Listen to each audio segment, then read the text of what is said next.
Hello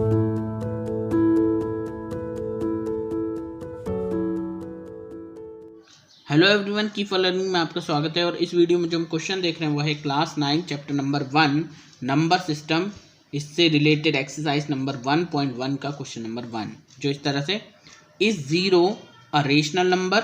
क्या zero एक rational number है? पहला तो ये क्वेश्चन है। फिर आगे है, can you write it in the form of p upon q वेयर p and q are integers and q is not equal to 0। तो सेकेंडली पूछा गया है कि क्या आप इसे p अपॉन क्यू के फॉर्म में लिख सकते हैं, जहां p और q जो है वो इंटीजर्स हैं और q जो है वो नॉट इक्वल टू 0, q जो है वो 0 नहीं है, इसके अलावा कुछ हो सकता है। तो पहला जो है वो तो ये कह रहा है कि is zero a rational number? क्या जीरो एक रेशनल नंबर है? अब सॉल्यूशन में क्या जीरो, ये चेक करना है कि क्या ये एक रेशनल नंबर है या नहीं है। तो रेशनल नंबर क्या होते हैं? जो p अपॉन क्यू के फॉर्म में हो। p जैसे कि 5/6, 2/3, ठीक, कुछ भी है जिसके न्यूमरेटर और डिनोमिनेटर दोनों होने चाहिए। न्यूमरेटर भी है और जिसका डिनोमिनेटर भी है, ठीक।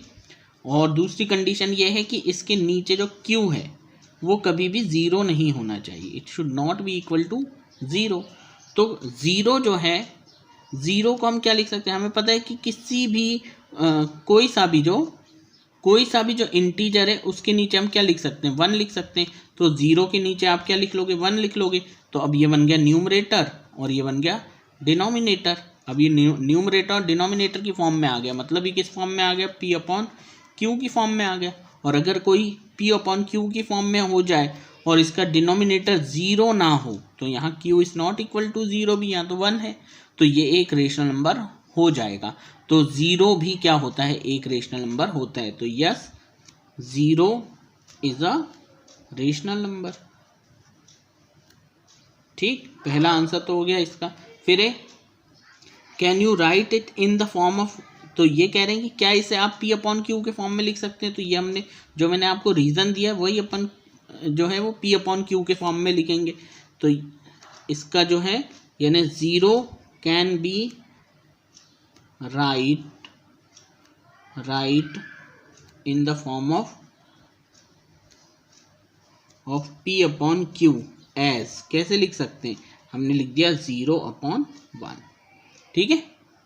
या इसके नीचे कुछ भी लिख लो, होगा तो 0 ही। तो आप इसके नीचे कुछ भी लिखोगे इससे कोई फ़र्क नहीं पड़ेगा, इसीलिए हम 0/1, 0.2 लिख लें, चाहे कुछ भी लिख लें, रहेगा वो 0 ही। इस तरह से हम इसे p अपॉन क्यू के फॉर्म में लिख सकते हैं, ठीक है। होपफुली आपको समझ आया होगा। Thank you very much for watching.